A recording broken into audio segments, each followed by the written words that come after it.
Welcome to the GCSE Maths Advantage.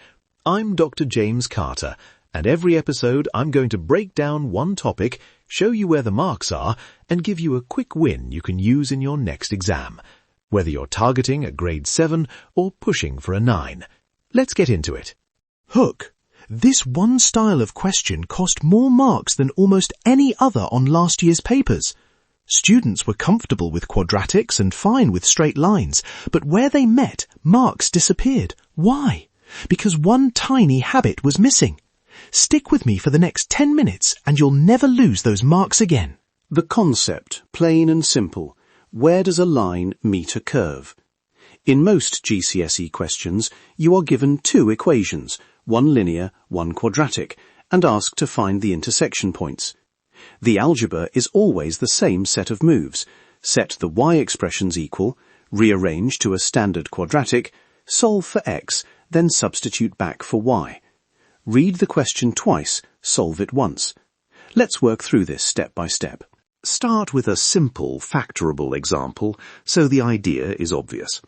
Suppose a line is y equals 2x plus 1, and the curve is y equals x squared plus x minus 6. Step 1, set them equal, because at an intersection the y values match. So 2x plus 1 equals x squared plus x minus 6. Next, move everything to one side to make a quadratic equal to 0.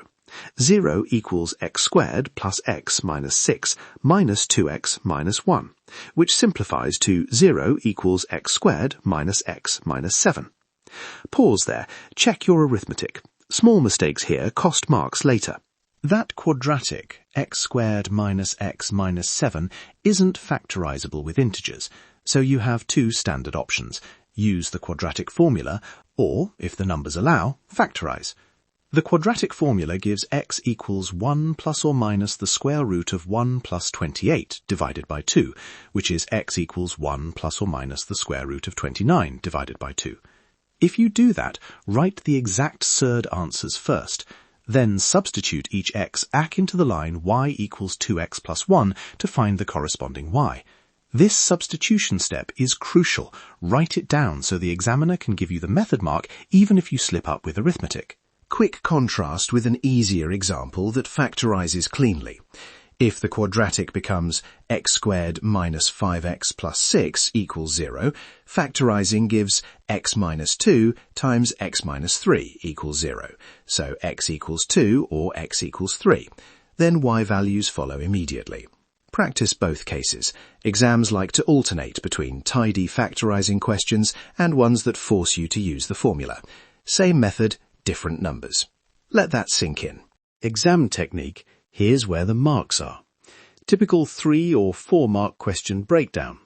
M1 for setting the two expressions equal and rearranging to a quadratic, M1 for a correct solution method, correct factorization or correct use of the quadratic formula, and A1 or A2 for correct final coordinates. For a 4-mark question, you often get M1 for rearrangement, M1 for solving the quadratic, M1 for substituting back, and A1 for the final pair or pairs. So if you write down the substitution, even if you can't finish the arithmetic, you may still secure method marks. Write it down. Don't just think it. Common exam mistakes to avoid. Losing a solution after dividing by x or by an expression that could be 0. Cancelling valid roots when factorizing. Failing to substitute back and therefore losing a method mark. And arithmetic slips when handling surds or the formula. If you ever divide both sides by an expression, ask yourself, could that expression be 0? If yes, you must check the missed case separately. Now, the quick win. 2 tiny habits that save marks. First, the 1-minute sketch. Before you do any heavy algebra, spend 10 seconds drawing a simple sketch of a parabola and a straight line. If the parabola opens up and your line is relatively steep, you can predict 0, 1 or 2 intersections. This helps you expect how many routes to find and spot if you've missed one. Second, always substitute your x solutions back into one of the original equations. Takes 10 seconds, catches 90% of missed or extraneous routes. Don't skip the check. Worked example. Let's run a clean past paper style question and narrate the marks aloud. Question. Line y equals 3x minus 2, curve y equals x squared minus x minus 6. Step 1. Set equal. 3x minus 2 equals x squared minus x minus 6. Rearrange to 0. 0 equals x squared minus 4x minus 4. That's your M1, clear setup and rearrangement. Step 2. Solve the quadratic. Use the formula. X equals 4 plus or minus square root of 16 plus 16 equals 4 plus or minus square root 32 equals 4 plus or minus 4 square root 2 over 2 equals 2 plus or minus 2 square root 2.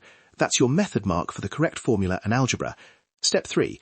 Substitute x equals 2 plus 2 square root 2 into y equals 3x minus 2 to get the matching y, and do the same for x equals 2 minus 2 square root 2. Write both pairs. That's the accuracy marks. If you showed substitution clearly but made a small arithmetic slip, you still collect method marks. Here's where the examiner wants to see your method, not just a final number. The examiner wants to see your method. A couple more quick pointers before we close. If the quadratic you get has a negative discriminant, say square root of b squared minus 4ac is negative, that tells you immediately there are no real intersections. Your sketch at the start would have predicted that. Also, if the line is tangent to the parabola, you'll find the discriminant is 0 and you'll get just one repeated x value. That's a grade 9 move to spot quickly on the paper and mention in your working if asked.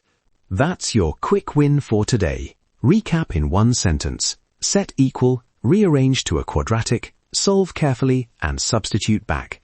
The marks live in the working, not only the final answer. If this helped, share it with a friend who's revising. You'll find more worked solutions and revision resources at jcacademyonline.co.uk. Until next time, trust the process and nail that exam. Stay curious.